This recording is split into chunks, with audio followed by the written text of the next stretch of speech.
Promote Boro, long live, long live, long live, long live. Promote Boro, long.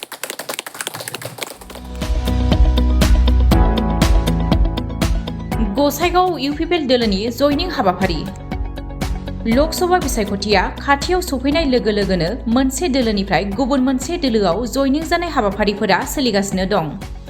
बेबायदिनो दिनै गसाइगाव जिल्ला UPPL दोलोनि मावखुलियाव BPF दोलोनि 4 दैदेनगिरिफोरा इउपिपिएल दोलोआव जयनिं जाफैयो। बे 4 जयनिं जाफैनाय सोद्रोमाफोरखौ दिनै एमएलए जिरन बसुमतारीजों लोगोसे मिरु इउपिपिएल दोलोनि गाहाय नेहाथारि राजु नार्जारीमोनहा बरायो। दिनै जयनिं जाफैनाय सोद्रोमाफोरनि मुंफोरा फारियै गसाइगाव जिल्ला माइनरिटि सेल बिपिएफनि लोगो आफादगिरि मोहाम्मद आमानुर इस्लाम, बावरागुरि प्राइमारि बिपिएफनि आफादगिरि राजु ब्रह्म, बिनाखाथा प्राइमारि बिपिएफनि बारग' आफादगिरि मनजित दैमारि आरो हिरा बसुमतारी।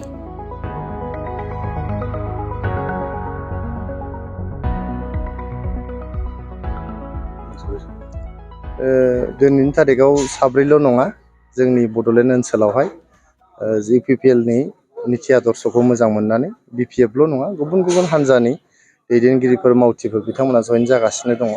जोंनि प्रमद बर' सारनि दैदेननायखौ मोजां मोननानै आरो बिटिआर सरकारनि जे पारफरमेन्स बेखौ मोजां मोननानै फैगोन समावहाय जिहेतु बड'लेण्ड ओनसोलाव इउपिपिएलजों फेर मारिनो हानाय जेबो हान्जायानो थानाय नङा। गतिके दिनै बयबो जिहेतु जोंनि गेजेराव गोजोन फैबाय, सान्थिया फैबाय, जों दा जौगानायनि लामायाव जों हान्थिगासिनो दङ। बयबो गावबागाव खामानिफोरखौ मोजां मावनानै जालायनो हागासिनो दं। बेनि थाखायनो दिनै इउपिपिएलजों बयबो आखाइ हमलायफैगासिनो दङ आरो फैगोन समाव गोबां बेबायदिनो दैदेनगिरिफोर आरो मावथिफ्रा इउपिपिएलआव जयेन जाबावगोन। दिनै बिथांमोनखौहाय 4 जे जोंनि बिपिएफनि जे कि दैदेनगिरिफोर एकदम बिथांमोना आं मिथियो पार्सनेलि गोबां बिथांमोना बिपिएफ हान्जायावहाय खामानि मावदों, बिपिएफ सरकार दानायाव हेफाजाब होबोदों।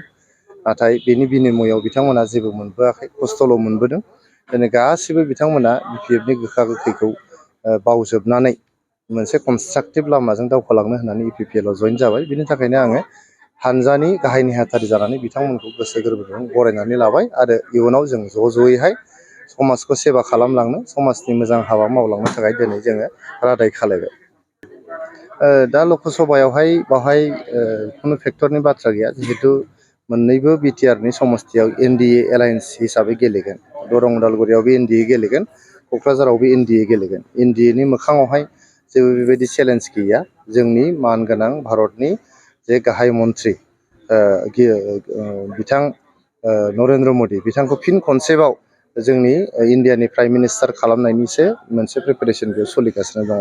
गतिके थांखिया जेबो गैया, सोरबा गेलेनाय गेलेयै बा देरहानाय देरहायै बे नङा।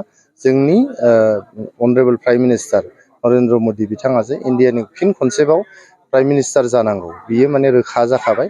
आरो दरं आरो क'क्राझाराव, दरं उदालगुरि आरो क'क्राझाराव इण्डियानि केन्डिडेटआनो जे देरहागोन बेयाव गुबुन जेबो दोलोनि फेक्टर गैया, बेखौ माने नोंथांमोना रोखा रोखायै नुहुरनो हायो। क'क्राझार बियाव बेसेबांसो भट लानानै देरहागोन होननानै दिनैनि समाव बेसेबां मोनगोन बेखौथ' बुंनो हाया, बेसेबां भट बेखौ मोनगोन दानो बुंनाया थिग नङा। खिन्थु क'क्राझार बियाबखौ जे एनडिएनि केन्डिडेटआनो देरहागोन, बावहाय इउपिपिएल, बिजेपि आरो एजिपि लोगोसे जिएसपिआबो दा सापर्ट होगोन होननानै बिथांमोना प्रिपेरेसनाव दंबाय थायो। गतिके बे मोनब्रै हान्जानि सासे केन्डिडेट थागोन, बे केन्डिडेटआनो जे क'क्राझार समस्तियाव देरहालांगोन आरो गोबां भट लानानै देरहालांगोन बियो रोखा जाबाय। बेखायनो बेयाव एनडिएनि मोखाङाव गुबुन हान्जा रावबो गैया। बेयाव আচলতে আমি দেখা পাইছোঁ যে নতুনকৈ আমাৰ বিটিআৰ অঞ্চলত গঠন হোৱা বিটিআৰ চৰকাৰখনে ইউপিপিএল আৰু বিজেপি চৰকাৰখনে আমাৰ বিটিচিখনত শান্তি প্ৰতিষ্ঠা কৰিবলৈ এওঁলোকে সক্ষম হৈছে। আমি ৰাজনীতি কৰোঁ এইটো কাৰণে যে আমাৰ অঞ্চলত শান্তি প্ৰতিষ্ঠা হ'ব লাগে, উন্নতি হ'ব লাগে। তো ইয়াৰ কাৰণে আমি মেইনলি ৰাজনীতি কৰোঁ। কিন্তু দেখা পাইছোঁ আমি যে এওঁলোকে অহাৰ পৰা বিটিআৰত যিটো আচল শান্তি, সেই শান্তিটো তেতিয়াৰ পৰা আহিছে। তো শান্তি নহ'লে প্ৰগতি নহয় আৰু উন্নতি নহয়। তো আমি যেতিয়া উপলব্ধি কৰিব পাৰিছোঁ যে এতিয়া টোটেলি বিটিআৰ অঞ্চলত শান্তি আহিছে, বিজেপি আৰু ইউপিপিএল চৰকাৰে মিলি শান্তি আনিলে, সেই হিচাপে আমি তেওঁলোকৰ প্ৰতি আকৃষ্ট হৈছোঁ যে আমি এতিয়া আগৰ নিচিনা পৰিৱেশটো নাই, এতিয়া ভালদৰে আমি বিজনেছ কৰিব পাৰি আছোঁ, জনসাধাৰণে বিজনেছ কৰিব পাৰি আছে, ঘূৰা ফুৰা কৰি আছে, সকলো এটা নিৰাপদ পৰিৱেশ আহিছে। ইয়াৰ লগত সংগতি ৰাখি আজি আমি UPPL দলত চামিল হ'লোঁ। আগতে কোনটো দল আছিল? মই আগতে BPF দলত আছিলোঁ। কি পদত আছিলে? মই জাষ্ট কোচুগাঁও ব্লক জেনেৰেল ছেক্ৰেটাৰী পদৰ পৰা আহি গোসাইগাঁও ডিষ্ট্ৰিক্ট মাইনৰিটি চেলৰ ভাইচ প্ৰেছিডেণ্ট হিচাপে বেছি দিন হোৱা নাই আছিলোঁ ভাইচ প্ৰেছিডেণ্ট হিচাপে। আজি আমাৰ লগত জইন কৰাজন হ'ল হাওৰাগুৰি ইউথ BPFৰ প্ৰেছিডেণ্ট ৰাজু কুমাৰ ব্ৰহ্ম, হাওৰাগুৰি BSUৰ জইণ্ট ছেক্ৰেটাৰী হীৰা কুমাৰ বসুমতাৰী, আৰু আমাৰ লগত আছে আমাৰ Binakhata ex primary president Monjit Daimary. ধৰি লওক সমাগত যিটো লোকসভা নিৰ্বাচন আহিছে, তাত BPFৰ কেনেকুৱা ধৰণৰ প্ৰতিদ্বন্দ্বিতা পাৰিবনে তেওঁলোকে?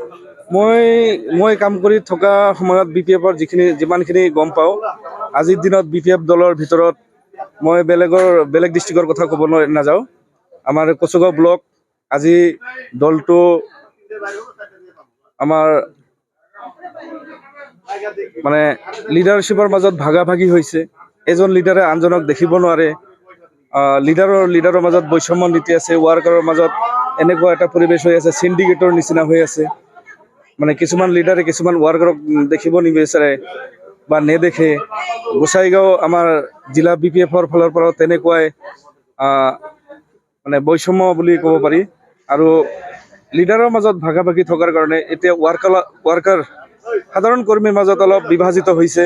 তেওঁলোকে এতিয়া কিবা এটা সমস্যা আহিলে কাক যাই ক'ব, তেওঁলোকে সেইটো বিচাৰ কৰি তেওঁলোকে উলিয়াব নোৱাৰে, কাক ক'ম আমাৰ কামটো হ'ব নহ'ব।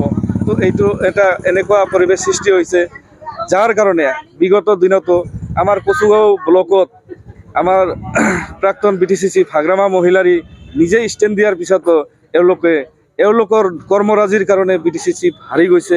আৰু এওঁলোকৰ মাজত এনেকুৱা দম আছে যে অনাগত আৰু যদি 3বাৰ BTCC আহি ইয়াতে মানে হাগ্ৰামা মহিলাৰী যদি প্ৰাক্তন চিফ যদি হাগ্ৰামা মহিলাৰী আহি কোচুগাঁও সমষ্টিত থিয় দিয়ে, নিজে ষ্টেণ্ড দিয়ে, তাকো তেওঁলোকে আৰু 3বাৰ হাৰাব।